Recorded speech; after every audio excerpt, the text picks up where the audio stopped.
Hello and welcome to the Startline podcast with me, Beth Espy. This is where we get behind the scenes with road racers, from signing up for events and prepping their bikes to finding the funds and making the dream a reality. We're going to follow riders all with one goal in sight: to line up at the Manx Grand Prix in 2026. As ever, thank you so much for downloading this episode of Startline. Now, let me tell you a little bit about our guest today. He's put his expression of interest in for MGP 2026 and, as we're talking, is waiting to hear that decision. He has a long history with motorbike racing, though. He's been involved with some really high-profile names. And as we'll hear, he's had his fair share of pretty tough times to deal with. Let's meet Roddy Taylor. Good morning, Beth. Thank you very much for letting me dribble on here for some time. So, currently living in Fleet in Hampshire. Much to my irritation, every time I've entered in the Isle of Man or Ireland or I've gone racing somewhere, everybody else always just puts me down as being Fleet in Hampshire, but you will tell by the southern accent I'm of northern persuasion. So, originally from a small village in the middle of the Scottish borders called Earlston. Very close to Hoyk, Steve Hislop country, Jimmy Guthrie country. Jim Clark. There's a lot of motorsport round about that kind of area. I think size that I am, I had a choice. I either got involved in motorsport or I went and played rugby, and I'm not big enough for playing rugby, so it was a motorsport route that I went down. I love that, Roddy. But you were a rugby fan still? I know a lot of the... I went to school with about half of the Scottish rugby team, and I played flanker when I was at school. I can still run. I probably still run. I don't know, maybe about 6-9 miles in a week, and try to keep fit. Mostly all just because of the bike stuff. But yeah, I could run, and that was mostly to get away from these sort of 14, 15 stone, 14-year-old kids that all looked like they were born when they were 21, with a just hell bent on landing on top of you and breaking bones. So I thought, well, why not do it with motorbikes instead? It's a lot safer. Well, just take us right back to the beginning then, Roddy, and those early days sort of growing up and where this interest, this passion for bikes came from. Dear God, you're going back a long time. Third generation petrol head. Grandfather did grass tracks back in the day. My father had a lot of racing motorbikes and was I can only describe as a phenomenal engineer for some of the things that he could do to make bikes go fast. Unfortunately, he had an accident when he was quite young, taking an explosive device to bits, and it blew up, and he lost his left hand and was partially sighted.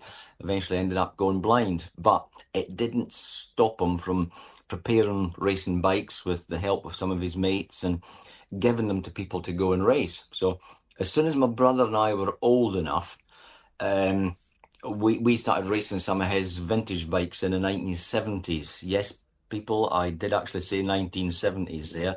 So that's when I started racing. Norton's Rudges. I think my first race was on a 1929 500 Rudge. Now, I'll be careful here. I will say allegedly my brother was racing at Donington around the British Vintage Bike Championship in something like late 1977. I think at that age I'm about 14 and a half, just turning 15. And for some reason or another, apparently I was alleged that I had signed on as my brother and did a vintage bike race on one of the bikes there at Donington. So that was the first race. And then after that, it was started officially at Knockhill, late 1970s, and I think between my brother and I, the first year that we did all of the vintage bike races, either he won the race or I won the race, and we did the class lap record in the process, and some of them actually still stand to this day. So yeah, long history with racing. During that period of time, Alan Duffus, another blast from the past, a bit of a legend, he said, listen, you two, you're riding those vintage bikes in a manner that they were never actually designed to be ridden in. So gave my brother a TZ 350 and then a TZ 750, gave me a TZ 250 and a 125. Went on, won multiple Scottish championships on it. Rounds of what is now Supersport BSB, I suppose, in 250 and 350 racing. and that's it took me to 1982. I was starting to serve my apprenticeship with Steve Hislop in TB Oliver's garage in Denham. Very good friends with Steve's younger brother Gary. I'd been over in Isle of Man a lot. I've got a lot of connections with the Isle of Man. Jim Oliver used to sponsor Kenny Harrison, Rob Brew, various other people on his bikes back in the day. So I was over there from a very early age. So I've got a long-standing history with the Isle of Man and absolutely loved the place. But at that point, I wanted to be a Grand Prix star. And I thought, I'm not going road racing. So I kind of shied away from it. And Gary, Steve, and your Ian Locher and Johnny Ray and Robert Dunlop and people all of that kind of age. I'm running around about in a transit van with Kipper Killip and Kenny Harrison and all of these kind of people showing everybody the way around the circuit back in the day. And we were doing that. Gary and I were also doing rounds of the Marlboro Clubman series at that time. I think myself, Robin Appleyard, Steve Patrickson, people like that was vying for the 125 Marlboro Clubman's Championship. Gary decided to go to Silith and do the final round of the club championship there that he was leading. Unfortunately, had an accident there. So this is Steve's younger brother. Bike spun round, hit him when he came off and was unfortunately died at the scene. So that was 1982. Also 1982, my second, he's I think second cousin, Jock Taylor, world sidecar champion, got killed at Amatra. And also in the middle of 1982, my brother was seriously hurt in a fatal accident for somebody else at Knock Hill, and died 2 years later as a result of his injuries. During that period of time, it's bike racing and the world that we kind of live in, and nobody forces you to do it. But I thought, I'm going to carry on racing. So the following year, I won the Scottish 125 and 350 road race championships. Carried on 1984, won the Scottish 350 championship again. I've got people like European champion, Supersport champion Howard Selby I'm having a good race with. Brian Morrison went on to the World Endurance Championship. Steve Hislop absolutely square in the mix of it all. Neil Mackenzie's coming through. There's some world-class people that I'm there absolutely in the mix with. And quite recently I was having a conversation with somebody and I had said, don't know how I coped with all of that at the time. And I think I probably, when I look back on it, I didn't. It was a complete shut down from everything and just concentrate on doing the racing.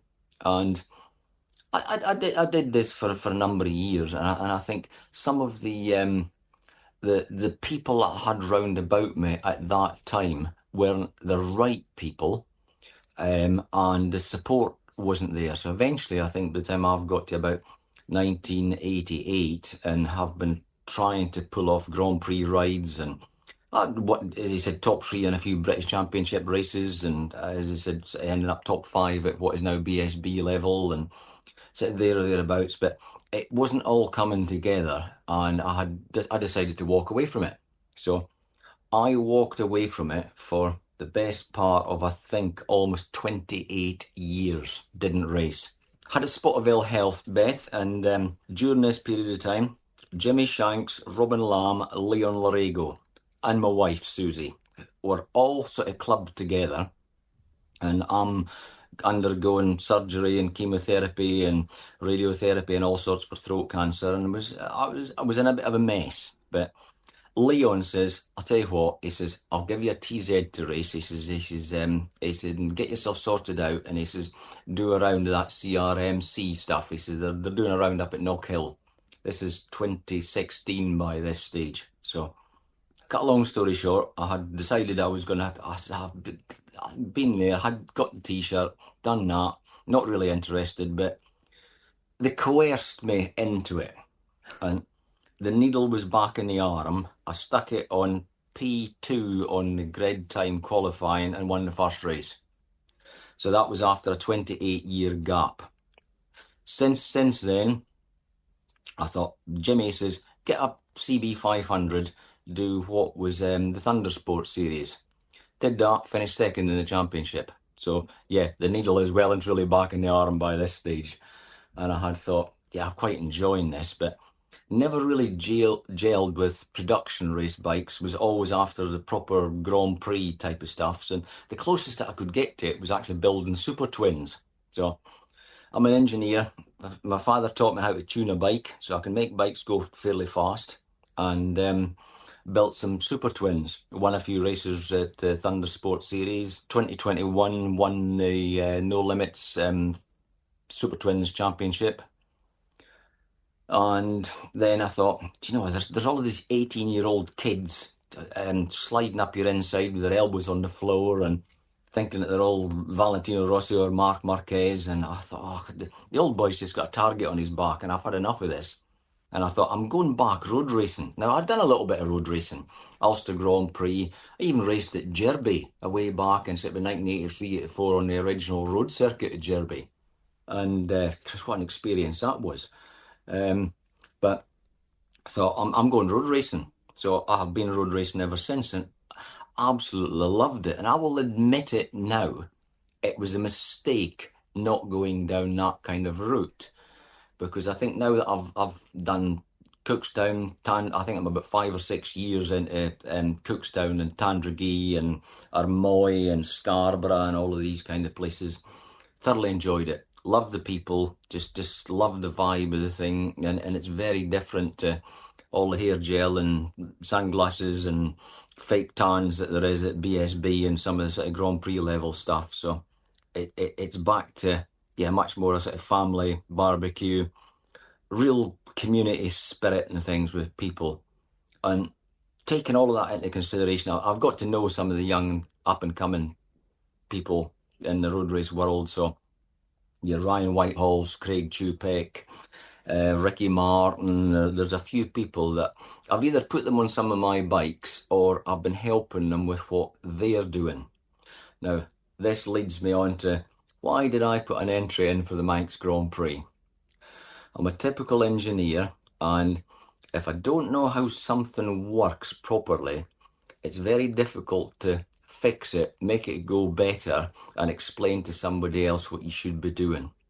I think for the last 5 years, I'm the equivalent to Milky Quail, except at Scarborough. So I do the riders, the newcomers coming into Scarborough. I take them out, show them around the circuit, the points to look for, the pitfalls, how the circuit there evolves over the weekend. You arrive there on a Friday, you do the first practice session and it's green, it's slippy, it's horrible. By the end of the weekend, there's more grip down there at Scarborough than you know what to do with, and it's just a challenge as it evolves, and you only get to learn that through experience. I think riders' briefings for the newcomers is always much amusement. And I will say to them, right, come on. And I've had anything for about 15 to 20 people all standing there in front of me, all coming into Scarborough, doing the rider's briefing for a newcomer. Says, right, come on then. Hands up, who wants to go to the Manx, the TT, or who's going to go to the Isle of Man race?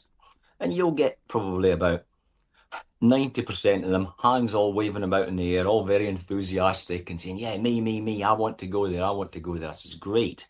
So, you know, there's over 200 odd corners in the TT. It's a long way around. Now, Scarborough has only got 7. So I'll give you the first one, the mere hairpin. So when you go up Sheen Rise, you then arrive at the next set of corners. Can anybody tell me what the name of the next corners is? And I'll just pick on somebody. And I think 9 out of 10 people that I've picked on, they can't even tell you the name of the first set of corners.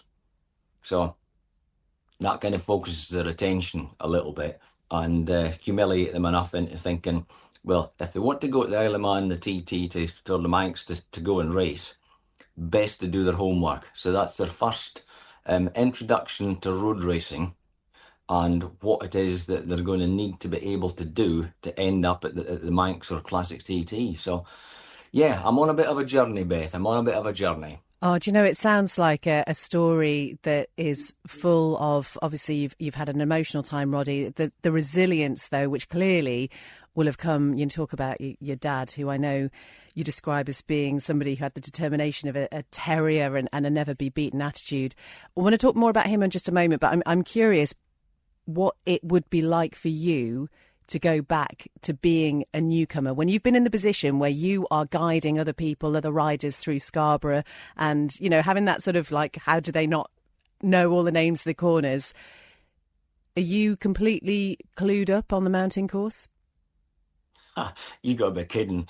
Am I? I think I've got an advantage with age. I've got an advantage of knowing lots and lots of people that have raced there. I've been in the pits with Steve Hislop. I've helped Jim Moody, Ian Simpson, Duffus, all sorts over the years that I've been there involved in. So um, I've got a bit of an insight to it, and I've heard all of the bits that have problems setting bikes up with suspension and gearing and two strokes and all sorts of things there. So I'm ahead of the game on some of it, but I'm fully aware that you do not know what it is like until you have been flat out on a bike on open roads or closed roads rather, and it's different. So I'm fully aware of that, but I'm also going into it with my eyes very wide open and realizing what it is that you need to do. And a lot of people underestimate it is a phenomenal amount of work, and the bikes have got to be properly prepared. Isle of Man was originally set up really as an endurance event for the top manufacturers back in the day to put on show to the world how reliable their Nortons, Enfields, Ridges, NSUs, Cottons, or whatever it was. They would put them round the Isle of Man on a world stage and say to everybody, look, they've managed to finish 6, 8 laps round there back in the day, and those were the bikes, and they were selling bikes on the back of it. Honda still do that today, so do Yamaha and BMW, and yeah, I mean, they're still on the same path. As I said, some of the production bikes, the 1000cc stuff round there, I wouldn't. I've no ambitions of going that fast. I want to go and learn it. So, um, and put other people onto my bikes, whether it's some of the classic stuff that I've got or some of the modern stuff. But when I've been talking to Ian Locker quite a bit, and he's able to impart that, some of his experience, and when they're saying about what the bike's doing. And I'm okay on a lot of the circuits, but I've no real experience there in the Isle of Man. So I just thought best way to do it, get on there, put an entry in, and just learn it. And it's not a bucket wish list. It's not a, oh yeah, I've always fancied doing it. It's I think yeah, I'm feeling it's the right thing to do. But at the age that I'm at, and the Manx is really for up and coming riders, not for older people that think, oh yeah, I'll have a couple of goes at this, because they're wanting it's sustainability. They want to keep the event going, and I think yeah, I can help with that, with bringing people over and putting them out on bikes, but do it safely, do it with some real knowledge. And I think the credibility that I've managed to get with winning quite a few races at Scarborough and having sort of top threes at Cooksdown and on the podium there at Armoy earlier last year on superbikes and stuff, I can still pedal a bike round. And when some of them people's come and asked me about kind of stuff, I can give them what I would have said is real advice.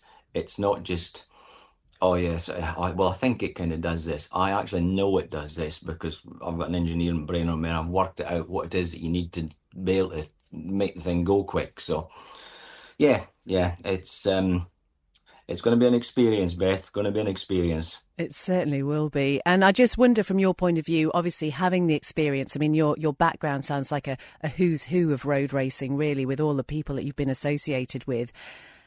Are you going to be okay going back to almost being told what to do? Yes, I'm okay with that. Absolutely.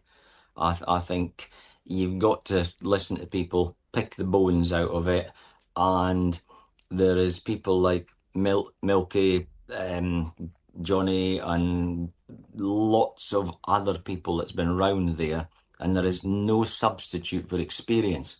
And I think some of the up and coming people that I've been helping, I've been able to, if they've gone to Cookstown or Amoy or wherever it is, I can short track their learning by saying, actually, yeah, you want to be doing this. This is what happens. And it doesn't take them 2 or 3 practice sessions to work that out. They've got that information the first time they're out on the circuit, so it's no surprise to them.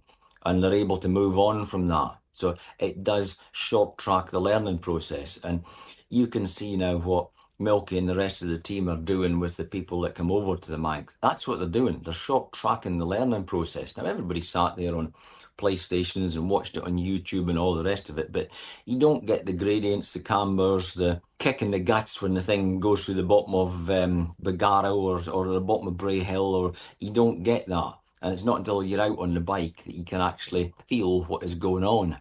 And I remember Hislop moaning a couple of times about sore ribs and what he was doing and stuff. And he fell off the 250 one year when I was out there working with him.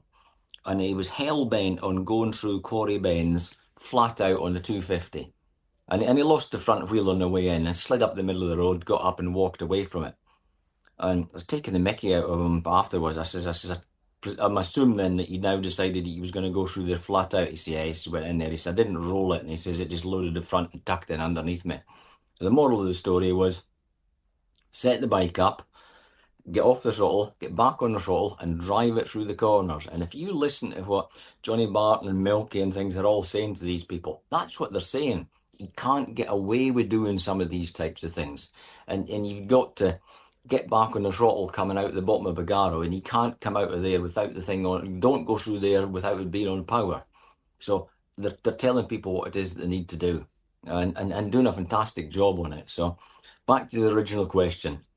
Am I going to listen? Yeah, of course I am. They're experienced people, so I'm okay with people telling me what to do. Do you know, Roddy, when we talk to people about how they've got to this point, there is no doubt that your background shapes you as a person. I mean, that happens to everyone, doesn't it? And, you know, we talked about your dad and that resilience that he must have instilled in you watching him. I know you weren't a big fan of school. That was a bit of a struggle, but you had the support of your mum. And so I just wonder what you think it is that's the key thing that shaped you and got you to this point, and the main lessons you've learned from that, I guess. Determination, I think, and yeah, I've inherited that a lot from my father, for sure. As I said, he said lost his left hand, lost his sight very early on, brought up 3 young kids, run a small farm, set himself up in business selling eggs. We had 3 deep litters with 20,000 hens in each deep litter selling homestead eggs, and would have to sit on his knee on a tractor. And I'd be steering the tractor and he's driving it because I couldn't reach the pedals, but he couldn't see where he was going. So during the winter, as you said, out feeding cattle and doing all sorts of things. But then as soon as he could, he'd be back into the workshop. And as this is a lot of petrol heads and everything that's all listening to this, there'd be a set of Manx Norton flywheels, crankcases, sitting on a bench with a cylinder barrel and piston in it. And we would have been taught how to true it all up and make the engine run free. And by the time I'm sort of maybe 14, 15 years old by this time, he would take his thumb and he would push the piston down in the cylinder barrel, and it would go chuff, chuff, chuff, chuff, chuff. Up and down the cylinder barrel it would go. And if it didn't go up and down 5 times, you had to take it to bits and do it again.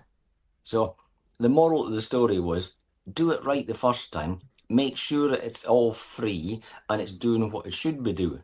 And you think, just get it right. And I think, yeah, a valuable lesson in life is there's people that I would describe as fitters. They're not mechanics or engineers. They're fitters. They'll bolt other bits on. But I think my experiences in life is I've learned how to fix things because I've understood how they worked in the first place. And that comes down to whether it's people, processes, whether it's been some of the job roles that I've had in the past, running big engineering companies and setting up new operations that's had to function and putting teams of people, whether you've got introverts, extroverts, whether you've got the accountant that just wants to sit in the corner and play with spreadsheet, or whether you've got somebody that's very task focused that's going to be out there on site beating something to death until he's actually got it fixed. It's an experience. So yeah, I think it's life experiences. And sometimes I listen to people that are moaning about they're having a bad day. You never know what's going on in somebody else's head. Everybody is different. And I've listened to a few of your podcasts with people coming through, and everybody's got a backstory of some kind or another. Then everybody's different. So I don't honestly think, Beth, that there's a right and a wrong way to do things, because no pun intended, but I think it needs to be tailored to the individual. And if you're advising some people, yeah, they need to be able to work a lot of it out for themselves, and they just need reassurance. Other people, they can't work that bit out because they don't have the mechanical aptitude for it, but oh my God, have they got the ability to ride a bike? And they might not be able to tell you how it can work. And they sometimes need the engineering support behind them to be able to explain that as to what's actually happening, which ultimately makes them safer, because when it's starting to vibrate and it's doing some of the things that it shouldn't be doing, you think, you need to pull over, mate, that's not right. And other people, as he said, that they'll just, what are they described as? Yeah, machine killers. Other people will just ride bikes or cars or whatever it is and just keep riding them till they destroy them, and that they've not got that sympathy, mechanical feel for it. So I think I'm able to impart a little bit of that. Do you know what? Don't they say that everybody's got a book in them? I kind of feel that maybe you've got a couple. I think, yeah, question as to how libelous it would be. There's many stories about some quite famous people that I don't know if I would get away with publishing some stuff. But yeah, as you said, I think over the years, yeah, I bumped into. I've never been starstruck. Never been fussed as to who it is I'm talking to or having to deal with. I've had Barry Sheen sitting on one of my 250 carbon fibre Armstrong things that I had back in the early 80s, bouncing up and down on it at Donington and picking it up and asking me, how the hell do you ride this? Because it was so friggin' light. And I think the road race world, not a lot many people will know this, but Michael Dunlop's mother, Louise, she actually lived with us and worked as a groom in the middle of the Scottish borders in the early 1980s. So I'm well connected with a lot of them, for sure, definitely. Talk to me then about what MGP 2026 would look like for you. Which classes would you be in? I've got a Super Twin and a Super Sports bike for the Manx Grand Prix, and if the Classic TT comes off, that's a K4 Honda 350, a 600 Super Sport, and a S-Rad 750 Suzuki for the Classic Superbike. So, Manx Grand Prix, Super Twin, detuned. It's not a all singing, all dancing grenade that some of them are, because I know I need to get laps in and it needs to count, and I'm not after the ultimate speed, etc., etc. It's just get the laps in, and it's the same with the 600. Get something that's reliable, that just you can get the mileage in, because that's the only way that you learn around here, is getting laps. And I think last year was quite good. The year before was an absolute washout, and some of the newcomers going into that, they're lining up racing, and some of them's only done about 4 or 5 laps. They've only just got the bare minimum, and you think, wow, that is a tough call on anybody. So I think, yeah, Super Twin, Super Sports for the Manx, and get as many laps in as I can, learn as much as I can possibly do, and just see how it goes. What do your family make of this? Wife's very supportive of it. She rides horses. There's no bloody brakes on horses.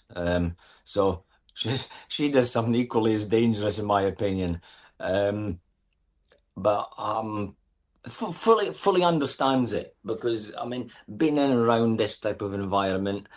It's a story with the wife now. There's a whole story on its own. As I said, Susie and I went out with one another in the very early 1980s, and when all hell is unleashing round about me, she was involved in part of it all. And then you go off and you go do your separate things, and I'm running all over Europe with bikes. She's working as a groom for Ian Stark, who ended up, I think, I don't know if there was a Commonwealth or gold or silver medals he got at Olympics and things. So she's in a competition world. So she fully understands it, fully gets it. She's got to deal with a lot of special people during the week that are got large foreheads and do special things for the government I'm not allowed to mention. So she can cope with me, no problem. So no, she's very supportive of it, and I can't thank her enough. And I think that's where I am so lucky now that I've got what I would describe as a team of people round about me. And I think I had mentioned Robert Collard when we first spoke. Multiple British touring car race winner, British touring car legend, GT champion, Spa 24-hour race winner, and I'm surrounded by a load of like-minded idiots that like racing, very competitive in business and what we do during the week to pay the bills, but at the same time work hard, play hard. But Robert Collard, he's competing against Andy Prio, 5 times world touring car champion, Colin Turkington, God knows how many times touring car. They're professional racers, all of these kind of people.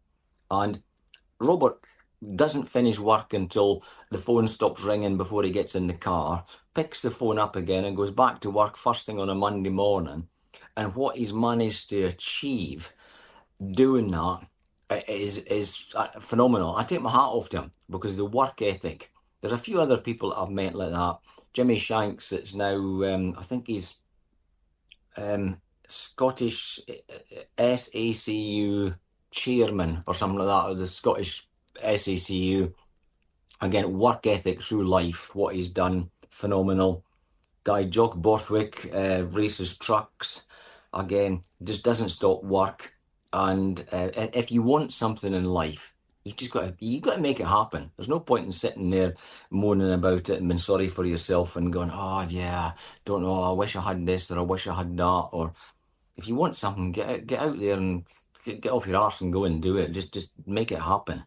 And I guess, Roddy, when you've been through the sort of things that you have been through, the losses that you've had, you mentioned the ill health and going through that sort of treatment, and people talk about what it is they get out of bike racing, and very often it's about, for them, freedom, that feeling of being alive. And I'm sensing that really, given your past, your history, that must be a key part of it. It is, definitely. It's... Yeah, as I said jokingly, I had sort of said earlier about the needles in the arm, and it's. I had a 28-year gap where I didn't race, and I did a lot of crazy things in that time, Beth, for sure. But it was an itch that never really got scratched, and gone back into it, and. Again, Ryan Whitehall. Now, if he's listening to this, he will laugh about this because this is one of my favourite ones to him. Is now, Ryan, just calm down a bit because the guy is phenomenal on a bike. The bike control and what he can do, the throttle, clutch, brake, balance, everything that Ryan's got, is absolutely up there with the best of them. But what I say to him is, if all the ducks line up, have a go, send it in. But if they don't, particularly on the roads, just let it go. Go to the bar at the end of the weekend, have a beer with some like-minded idiots and laugh about it. Because if it doesn't feel right, or something's not right, or it's on the day somebody's going to be better prepared than you are. On the day somebody is going to know that circuit slightly better than you. And sometimes you just need to let it go. And I think over the years, sometimes, what is it? You've got to lose the corner sometimes to win the race. And other times you've got to lose the race to win a championship. And some people, they've not worked that one out. They've got to win every corner, got to win every race. And then all of a sudden they're picking themselves up from a pile of scrap in a heap somewhere in a tyre wall, and you just go, why did you do that? And you just go, oh, yeah, all the ducks didn't line up and it wasn't the right time to have a go. And now, if all the ducks line up, for sure, I'll have a go. Look out. But if it doesn't, I'm quite happy to run round about and have a nice day with some like-minded people and just thoroughly enjoy the whole experience. Oh, Roddy, honestly, there are many more things I think that we could talk about, and hopefully we will be able to catch up with you again. I'm just wondering from the point of view of keeping up to date on social media, which again, as we always say to people on this podcast, is a hugely important part of the whole world at the moment. What do you like with that? I'm okay. I'm not a technophobe. There's a Roddy Taylor racing page on Facebook. There's a Instagram page. You'll probably find most of them's got pictures of bloody dogs and horses on it because my wife manages that for me a lot. But I've got a little Parsons Terrier, looks like a wire-haired Jack Russell. Dougal his name is, and he goes everywhere with us. So whether he's sitting in the middle of scrutineering at Scarborough or whether he's sitting on a bike somewhere, yeah, if anybody looks at any of the social media stuff, there's always motorbikes, dogs, and horses. But I try and keep it up to date. I can only do what I'm doing because I've got the support of Robert and the Coloured Group behind me. I've got Jock Borthwick, Jimmy Shanks. I've got Tom O'Rourke from MV Commercials. I've got a group of people that are supporting me and doing all little bits and allowing me to do what I'm doing. And if it wasn't for that, as I said, Adrian at thevisorshop.com, yeah, Adrian, yeah, I'm needing another couple of helmets in a rush, can you help me? Yeah, and he'll always do you a deal. And people like that I've just got to know over the years because I think that's the beauty of it. Age that I've got to, I know a lot of people. And if I'm struggling to find something, get something, I usually know whose door to go and knock on to say, hang on a minute, I've got a problem. Have you got a spare one of them, or can I get this, or what do I do with that? And you get out what you put in. I must have done something right because I think 99 times out of 100, they're always quite happy to help me. So I'm always very, very grateful for the assistance that I get. And you're right, people coming into the sport, getting the opportunity to promote the people that help them, that's difficult. You listen to the mainstream coverage on it, and the top 5 or 6 are always the top 5 or 6, and they get more than a lion's share of it. So I really appreciate what you're doing with it, Beth, where you're giving the other people, the newcomers, give them the opportunity. So thank you very much for that. Oh, well, that's so lovely. Honestly, it's because everyone's got such an incredible story, haven't they? And I think, you said that everybody's got a story about how they got to this point. And I think just hearing it is a real inspiration to other people who might be thinking, do you know what? I think maybe I'd love to give it a try, but I'm not sure that it's really for me. And I think sometimes you need to hear other people's struggles sometimes to think maybe it is worth giving it a go. I think so. I think if you want to go do something, just try your best to make it happen. If it doesn't happen, I will be over there and I will still be helping some people somewhere along the line for sure. But I think I know they certainly changed the rules within the classic TT and they've opened that out to people over the age of 45 now, where the newcomers historically was capped at 45. I think the Manx selection committee, I think, yeah, there's a bit of an unwritten rule in it, but I do know over the years they have made exceptions. And hopefully, with my experience and back catalogue of stuff that I've done, hopefully they might make an exception in my case. But fingers crossed. I won't be offended if they don't. Although I might go and poke them every now and again just for the hell of it. But no, we'll wait and see what happens. Well, we hope we do see you over here with Dougal, of course. And yes. If you were going to write a book, Roddy, what would you call it? Yeah, I think screaming on the inside and racing on the outside, because I think you never know what's going on in somebody's head. And yeah, just screaming on the inside, speeding on the outside. Something like that, because that's kind of what's going on with me for sure. So, It might get there one day. I think Stuart Barker that did his book, that did Neil Mackenzie's book and whatever, I've poked him up with a few ideas, and I think he's just finished Ian Simpson's one, so I don't think he had another one in it at the moment, but it's not to say that he won't do it, because I know what he's like. Once he gets his teeth into something. So anything's possible. Anything's possible. It really is, Roddy. Brilliant to talk to you, and really hope to see you over here very soon. Okay, Beth, thank you very much. Roddy Taylor, with potentially the best book title I think I've heard in a while. You can find all his details on the podcast page. Please do give him a follow. Check out the photograph of Dougal as well on the social media. And we wish Roddy all the very best. And as ever, really hope to see him here back on the Isle of Man very soon. He has raced down at the Southern 100, so no stranger to road racing on the island. But as we say, fingers crossed for that MGP decision.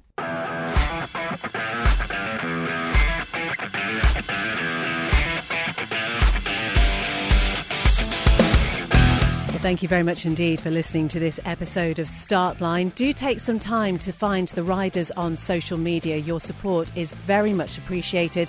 And if you'd like to get in touch with me and be part of the podcast in the future, you can email beth@startline.im. Until next time, take care. Bye-bye.